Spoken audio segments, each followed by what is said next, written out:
ಅವಿವೇಕದ ಒಂದು ನಿರ್ಧಾರವನ್ನ ವಿರೋಧಿಸಿದ್ದು ನಾವೆಲ್ಲರೂ ಕೂಡ ಇವತ್ತು ಹೋರಾಟಕ್ಕೆ ಇಳಿದಿರ್ತಕ್ಕಂಥದ್ದು. ರಾಜ್ಯದ ಮುಖ್ಯಮಂತ್ರಿಗಳು ಇವತ್ತು ಏಕಾಏಕಿ ಪೆಟ್ರೋಲ್ ಮೇಲೆ 3 ರೂಪಾಯಿಯನ್ನ ತೆರಿಗೆನ ಜಾಸ್ತಿ ಮಾಡಿರ್ತಕ್ಕಂಥದ್ದು, ಡೀಸೆಲ್ ಮೇಲೆ 3.5 ರೂಪಾಯಿನ ಜಾಸ್ತಿ ಮಾಡಿರ್ತಕ್ಕಂಥದ್ದು ನಿಮಗೆಲ್ಲ ತಿಳಿದಿದೆ. ಏಕಾಏಕಿ ಯಾಕೆ ಮುಖ್ಯಮಂತ್ರಿಗಳು ನಿರ್ಧಾರಕ್ಕೆ ಬಂದಿದ್ದಾರೆ ಅನ್ನೋದಕ್ಕೆ ನಿಮಗೊಂದು ಕಾರಣ ಇದೆ. ಲೋಕಸಭಾ ಚುನಾವಣೆ ಮುಂಚೆ ಕಾಂಗ್ರೆಸ್ ಪಕ್ಷದ ಶಾಸಕರು ಹೇಳಿಕೆಗಳನ್ನು ನೀಡ್ತಾ ಇದ್ರು, ತಮಗೆಲ್ಲ ಗೊತ್ತಿದೆ. ಮಾನ್ಯ ರವಿಕುಮಾರ್ ಅವರು, ಚಲವಾದಿ ನಾಯ್ಡು ಎಲ್ಲರೂ ಕೂಡ ನಮ್ಮ ಮುಖಂಡರಿದ್ದಾರೆ. ಲೋಕಸಭಾ ಚುನಾವಣೆ ಮುಂಚೆ ಕುರ್ಚಿ ರಾಜೇವರ ಕಾಂಗ್ರೆಸ್ ಪಕ್ಷದ ಶಾಸಕರು ಹೇಳಿಕೆ ನೀಡ್ತಾ ಇದ್ರು.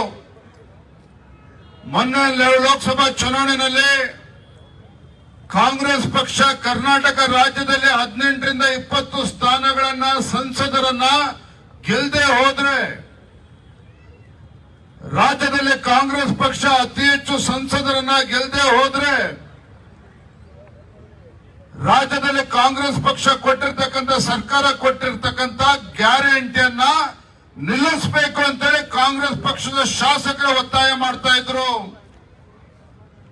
ಕಾಂಗ್ರೆಸ್ ಪಕ್ಷದ ಸರ್ಕಾರದ ಸಚಿವರು ಕೂಡ ಹೇಳಿಕೆನ ಕೊಟ್ಟಿದ್ರು. ಮುನಿರತ್ನ ಅವರೇ, ಸಂಸದರು ಜಾಸ್ತಿ ಗೆಲ್ಲಿಲ್ಲ ಅಂತ ಹೇಳಿದ್ರೆ ಗ್ಯಾರಂಟಿಗಳನ್ನ ನಿಲ್ಲಿಸಬೇಕು ಅನ್ನುವ ಹೇಳಿಕೆಯನ್ನ ಕೊಟ್ಟಿದ್ರು. ಲೋಕಸಭಾ ಚುನಾವಣೆ ಆಯ್ತು, 18-20 ಸ್ಥಾನಗಳನ್ನ ಗೆಲ್ತೇವೆ ಎನ್ನುವ ಭ್ರಮೆಯಲ್ಲಿದ್ದಂತ ಮಾನ್ಯ ಮುಖ್ಯಮಂತ್ರಿಗಳಿಗೆ ಮುಖಭಂಗ ಆಯಿತು. ಮಾನ್ಯ ಡಿ.ಕೆ. ಶಿವಕುಮಾರ್ ಅವ್ರಿಗೂ ಮುಖಭಂಗ ಆಯಿತು. 18-20 ಸ್ಥಾನಗಳನ್ನ ಗೆಲ್ತೀವಿ ಅಂತೇಳಿ ಭ್ರಮೆಯಲ್ಲಿದ್ದಂತ ಕಾಂಗ್ರೆಸ್ ಪಕ್ಷಕ್ಕೆ, ಸರ್ಕಾರಕ್ಕೆ ಕೇವಲ 9 ಸಂಸದರು ಗೆಲ್ಲೋದಕ್ಕೆ ಸಾಧ್ಯ ಆಯಿತು. ಅದಕ್ಕೋಸ್ಕರ ಗ್ಯಾರಂಟಿ ಏನಾದ್ರು ನಿಲ್ಸಿದ್ರೆ ರಾಜ್ಯದಲ್ಲಿ ಜನ ದಂಗೆ ಹೇಳ್ತಾರೆ ಅಂತ ಹೇಳಿ ಕಾಂಗ್ರೆಸ್ ಪಕ್ಷ ಚುನಾವಣೆ ಸಂದರ್ಭದಲ್ಲಿ ಘೋಷಣೆ ಮಾಡಿದ್ದಂತ ಗ್ಯಾರಂಟಿಯನ್ನ ಲೋಕಸಭಾ ಚುನಾವಣೆ ಆದ್ಮೇಲೆ ಕಾಂಗ್ರೆಸ್ ಪಕ್ಷದ ಶಾಸಕರೇ ಹೇಳಿದ ಹಾಗೆ ನಿಲ್ಸೋದಕ್ಕೆ ಹೋದ್ರೆ ರಾಜ್ಯದಲ್ಲಿ ಜನ ದಂಗೆ ಹೇಳ್ತಾರೆ ಅಂತ ಹೇಳಿ ಮುಖ್ಯಮಂತ್ರಿಗಳೊಂದು ಪಿತೂರಿ ಮಾಡ್ತಾರೆ. ಮುಖ್ಯಮಂತ್ರಿಗಳು ತಮ್ಮ ಸಚಿವ ಸಂಪುಟದ ಸದಸ್ಯರು ಎಲ್ಲರೂ ಸೇರಿ ಗ್ಯಾರಂಟಿ ನಿಲ್ಲಿಸಿದ್ರೆ ಜನ ನಮಗೆ ಕಲ್ತೊಂಡು ಹೊಡಿತಾರೆ, ಹಾಗಾಗಿ ಪೆಟ್ರೋಲ್ ಮೇಲೆ 3 ರೂಪಾಯಿ, ಡೀಸೆಲ್ ಮೇಲೆ 3 ರೂಪಾಯಿ, 3.5 ರೂಪಾಯಿ ತೆರಿಗೆನ ಜಾಸ್ತಿ ಮಾಡೋಣ ಅಂತ ಹೇಳಿ ಇನ್ನೊಂದಲ್ಲಿದ್ದಾಗ ಸಿದ್ದರಾಮಯ್ಯನವರಿಗೆ ರಾಜ್ಯದ ಜನರ ಪರವಾಗಿ ಇದ್ದಂತ ಕಾಳಜಿ, ಅಂದಿನ ವಿರೋಧ ಪಕ್ಷದ ನಾಯಕ ಸಿದ್ದರಾಮಯ್ಯನವರು ಅವತ್ತೇನು ಜನರ ಪರವಾಗಿ ಇದ್ದಂತ ಕಾಳಜಿ ಮುಖ್ಯಮಂತ್ರಿಗಳಾದ್ಮೇಲೆ ಎಲ್ಲಿ ಕಳೆದೋಯ್ತು? ಮುಖ್ಯಮಂತ್ರಿಗಳಾದ್ಮೇಲೆ ಜನಪರ ಕಾಳಜಿ ಎಲ್ಲೋಯ್ತು? ಮಾನ್ಯ ಮುಖ್ಯಮಂತ್ರಿ ಸಿದ್ದರಾಮಯ್ಯನವರೇ, ನಿಮ್ಮ ಯೋಗ್ಯತೆಗೆ ಕಳೆದ 1 ವರ್ಷದಲ್ಲಿ ಕಾಂಗ್ರೆಸ್ ಸರ್ಕಾರ ರಾಜ್ಯದಲ್ಲಿ ಅಧಿಕಾರಕ್ಕೆ ಬಂದ ಮೇಲೆ ಒಂದೇ 1 ರೂಪಾಯಿ ಅಭಿವೃದ್ಧಿಗೋಸ್ಕರ ಹಣವನ್ನು ಕೊಡೋದಕ್ಕೆ ಸಾಧ್ಯ ಆಗಿಲ್ಲ. ಯಾವುದೇ ಒಂದು ಅಭಿವೃದ್ಧಿ ಕೆಲಸ ಕಾರ್ಯಗಳು 1 ವರ್ಷದಲ್ಲಿ ಮಾಡೋದಕ್ಕೆ ಸಾಧ್ಯ ಆಗಿಲ್ಲ. ಸಿದ್ದರಾಮಯ್ಯನವರ ಆತ್ಮೀಯ ಮಿತ್ರ, ಡಿ.ಕೆ. ಶಿವಕುಮಾರ್ ಅವರ ಆತ್ಮೀಯ ಮಿತ್ರ, ಶಾಸಕರಾಗಿರ್ತಕ್ಕಂಥ ಮುದ್ದೇಬಿಹಾಳದ ಶಾಸಕರು ನಾಡಗೌಡರು ಮೊನ್ನೆ ಹೇಳಿಕೆಯನ್ನು ಕೊಟ್ಟಿದ್ದಾರೆ. ಈ ಕಾಂಗ್ರೆಸ್ ಸರ್ಕಾರ ಸಿದ್ದರಾಮಯ್ಯನವರು ಮುಖ್ಯಮಂತ್ರಿ ಆದ್ಮೇಲೆ ನಮ್ಮ ಕ್ಷೇತ್ರಕ್ಕೆ ಅಭಿವೃದ್ಧಿಗೆ ಹಣ ಕೊಡ್ತಾ ಇಲ್ಲ. ನಾನು ಶಾಸಕನಾಗಿ ನಮ್ಮ ಕ್ಷೇತ್ರದಲ್ಲಿ ತಲೆ ಎತ್ಕೊಂಡು ಓಡಾಡೋದಕ್ಕೆ ಆಗ್ತಾ ಇಲ್ಲ. ನಾನು ರಾಜಕಾರಣ ಮಾಡಿದ್ರೆಷ್ಟು ಬಿಟ್ಟರೆಷ್ಟು ಶಾಸಕ ಸ್ಥಾನಕ್ಕೆ ಬೇಕಾದ್ರೂ ರಾಜೀನಾಮೆ ಕೊಡ್ತೇನೆ ಅಂತ ಹೇಳಿ ಸ್ವತಃ ಕಾಂಗ್ರೆಸ್ ರಾಜ್ಯದಲ್ಲಿ ರೆವಿನ್ಯೂ ಸರ್ಪ್ಲಸ್, ರಾಜ್ಯ ಸರ್ಕಾರ, ನಮ್ಮ ಸರ್ಕಾರ ಇದ್ದಾಗ ಯಾವುದೇ ಹೆಚ್ಚು ಸಾಲಗಳಿಲ್ಲ, ರೆವಿನ್ಯೂ ಸರ್ಪ್ಲಸ್ ಇತ್ತು. ಆದ್ರೆ ಒಂದೇ ಒಂದು ವರ್ಷದಲ್ಲಿ ಕಾಂಗ್ರೆಸ್ ಸರ್ಕಾರ ಬಂದ್ಮೇಲೆ, ಸಿದ್ದರಾಮಯ್ಯನವರು ಮುಖ್ಯಮಂತ್ರಿ ಆದ್ಮೇಲೆ ಇವತ್ತು ಕರ್ನಾಟಕ ರಾಜ್ಯದ ಆರ್ಥಿಕ ಪರಿಸ್ಥಿತಿ ಇವತ್ತು ಹದಗೆಟ್ಟಿದೆ ಅಂತ ಹೇಳಿದ್ರೆ, ರಾಜ್ಯ ಇವತ್ತು ದಿವಾಳಿಯ ಅಂಚಿನಲ್ಲಿ ಇವತ್ತು ಹೋಗ್ತಾ ಇದೆ ಅಂತ ಹೇಳಿದ್ರೆ, ಯಾವ ಪುರುಷಾರ್ಥಕ್ಕೋಸ್ಕರ ಆಡಳಿತ ನಡೆಸ್ತಾ ಇದ್ದೀರಿ?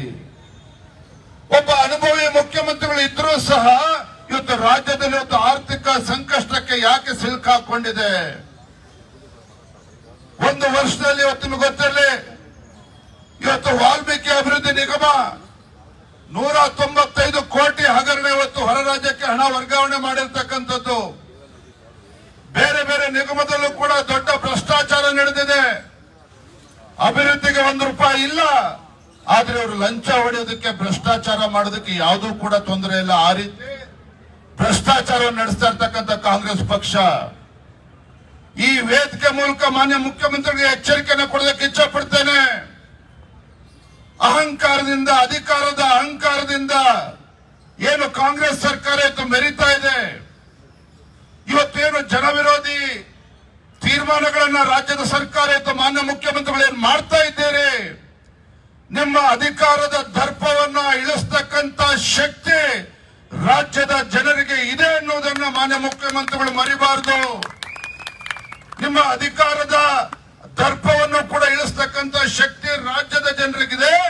ನಿಮ್ಮನ್ನ ಅಧಿಕಾರದಿಂದ ಇಳಿಸ್ತಕ್ಕಂತ ಶಕ್ತಿನೂ ಕೂಡ ರಾಜ್ಯದ ಜನರಿಗಿದೆ ಅನ್ನೋದನ್ನ ನೀವು ಮರಿಬಾರದು ಮಾನ್ಯ ಮುಖ್ಯಮಂತ್ರಿಗಳೇ. 136 ಶಾಸಕರಿದ್ದಾರೆ, ಆನೆ ನಡೆದಿದ್ದೇ ದಾರಿ ಅಂತ ಹೇಳಿ ಅಭಿವೃದ್ಧಿನೂ ಇಲ್ಲದೇನೆ ಭ್ರಷ್ಟಾಚಾರವನ್ನು ಮಾಡಿಕೊಂಡು ಇವತ್ತು ಜನವಿರೋಧಿ ನಿರ್ಧಾರವನ್ನು ತಾವೇನು ತೆಗೆದುಕೊಳ್ತಾ ಇದ್ದೀರಿ. ಭಾರತೀಯ ಜನತಾ ಪಾರ್ಟಿ ಇದನ್ನ ನೋಡ್ಕೊಂಡು ಸುಮ್ಮನೆ ಕೂರ್ತಕ್ಕಂತ ಪ್ರಶ್ನೆ ಇಲ್ಲ. ಇವತ್ತು ರಾಜ್ಯಾದ್ಯಂತ ಹೋರಾಟವನ್ನು ಮಾಡಿದ್ದೇವೆ, ಎಲ್ಲ ಜಿಲ್ಲಾ ಕೇಂದ್ರಗಳಲ್ಲಿ ಹೋರಾಟವನ್ನು ಮಾಡಿದ್ದೇವೆ. ನಾನು ನಮ್ಮ ಎಲ್ಲ ಪಕ್ಷದ ಮುಖಂಡರನ್ನ ಕೂತು ಚರ್ಚೆ ಮಾಡಿ ಇವತ್ತು ತೀರ್ಮಾನ ಮಾಡಿದ್ದೇವೆ. ಇವತ್ತು ರಾಜ್ಯಾದ್ಯಂತ ಹೋರಾಟ ಮಾಡಿದ್ದೇವೆ. ಮುಂದಿನ ಗುರುವಾರ ರಾಜ್ಯದ ಎಲ್ಲ ಕೇಂದ್ರಗಳಲ್ಲಿ, ಜಿಲ್ಲಾ ಕೇಂದ್ರಗಳಲ್ಲಿ ರಸ್ತೆ ತಡೆಯನ್ನು ನಾವು ಮಾಡೋರಿದ್ದೇವೆ. ಮುಂದಿನ ಗುರುವಾರ ರಾಜ್ಯಾದ್ಯಂತ ಭಾರತೀಯ ಜನತಾ ಪಾರ್ಟಿ, ಜೆಡಿಎಸ್ ಪಕ್ಷ ಎಲ್ಲ ಮುಖಂಡರನ್ನು ಕೂಡ ವಿಶ್ವಾಸಕ್ಕೆ ತೆಗೆದುಕೊಂಡು ರಾಜ್ಯಾದ್ಯಂತ ಮುಂದಿನ ಗುರುವಾರ ರಸ್ತೆ ತಡೆಯನ್ನು ನಾವು ಹಮ್ಮಿಕೊಂಡಿದ್ದೇವೆ. ಇವತ್ತೆಲ್ಲ ವ್ಯಾಪಾರಸ್ಥರು, ಇವತ್ತು ಕಾರ್ಮಿಕರು, ರೈತರು ಎಲ್ಲರೂ ಕೂಡ ವಿಶ್ವಾಸಕ್ಕೆ ತೆಗೆದುಕೊಂಡು ಈ ಹೋರಾಟವನ್ನು ಮುಂದಿನ ದಿನಗಳಲ್ಲಿ ಇನ್ನೂ ಉಗ್ರವಾಗಿ ಮಾಡಬೇಕು. ಈ ರಾಜ್ಯ ಸರ್ಕಾರಕ್ಕೆ, ಮುಖ್ಯಮಂತ್ರಿಗಳಿಗೆ ಕಿವಿಹಿಂಡತಕ್ಕಂತ ಕೆಲಸ ಮಾಡಬೇಕಾಗಿದೆ. ಹಾಗಾಗಿ ಹೋರಾಟವನ್ನು ಇನ್ನೂ ಕೂಡ ನಾವು ಮುಂದಿನ ದಿನಗಳಲ್ಲೂ ಕೂಡ ನಾವು ಮಾಡಬೇಕಾಗಿದೆ. ಯಾಕೆಂದ್ರೆ ಬಂಧುಗಳೇ, ರಾಜ್ಯದಲ್ಲಿರ್ತಕ್ಕಂಥ ಈ ಬಂಡ ಕಾಂಗ್ರೆಸ್ ಸರ್ಕಾರ, ಒಬ್ಬ ಬಂಡ ಮುಖ್ಯಮಂತ್ರಿಗಳಿದ್ದಾರೆ. ರೈತರ ಬಗ್ಗೆ ಕಾಳಜಿ ಇಲ್ಲ, ಬಡವರ ಬಗ್ಗೆ ಕಾಳಜಿ ಇಲ್ಲ. ಪೆಟ್ರೋಲ್ ಡೀಸೆಲ್ ತೆರಿಗೆ ಜಾಸ್ತಿ ಮಾಡೋದ್ರಿಂದ ಇವತ್ತು ಜನಸಾಮಾನ್ಯರಿಗೆ ಯಾವ ರೀತಿ ಹೊರೆ ಆಗ್ತದೆ. ಬಸ್ಸಿನ ದರ ಜಾಸ್ತಿ ಆಗ್ತದೆ, ಟ್ಯಾಕ್ಸಿ ಆಟೋಗಳ ದರ ಜಾಸ್ತಿ ಆಗ್ತದೆ, ತರಕಾರಿ ಬೆಲೆ ಜಾಸ್ತಿ ಆಗ್ತದೆ. ಇಷ್ಟೆಲ್ಲ ಗೊತ್ತಿದ್ರು ಕೂಡ ಒಬ್ಬ ಅನುಭವಿ ಮುಖ್ಯಮಂತ್ರಿಗಳು ಲೋಕಸಭಾ ಚುನಾವಣೆ ಹಿನ್ನಡೆ ಆದ್ಮೇಲೆ ಈ ರೀತಿ ಒಂದು ಏನು ಜನವಿರೋಧಿ ತೀರ್ಮಾನ ಅಂತ ಮಾಡಿದ್ದೀರಿ. ಇದು ಯಾವುದೇ ಕಾರಣಕ್ಕೂ ಇದು ಅಕ್ಷಮ್ಯ ಅಪರಾಧ. ಎಲ್ಲಿಯವರೆಗೆ ಮಾನ್ಯ ಮುಖ್ಯಮಂತ್ರಿಗಳು ತಾವು ಏರಿಸಿರ್ತಕ್ಕಂಥ ತೆರಿಗೆ ಅಥವಾ ಪೆಟ್ರೋಲ್ ಡೀಸೆಲ್ ಮೇಲೆ ಹಿಂತೆಗೆದುಕೊಳ್ಳೋದಿಲ್ವೋ ಅಲ್ಲಿಯವರೆಗೂ ಸಹ ಭಾರತೀಯ ಜನತಾ ಪಾರ್ಟಿ ಇವತ್ತು ರಾಜ್ಯಾದ್ಯಂತ ಹೋರಾಟವನ್ನು ಮಾಡ್ತದೆ.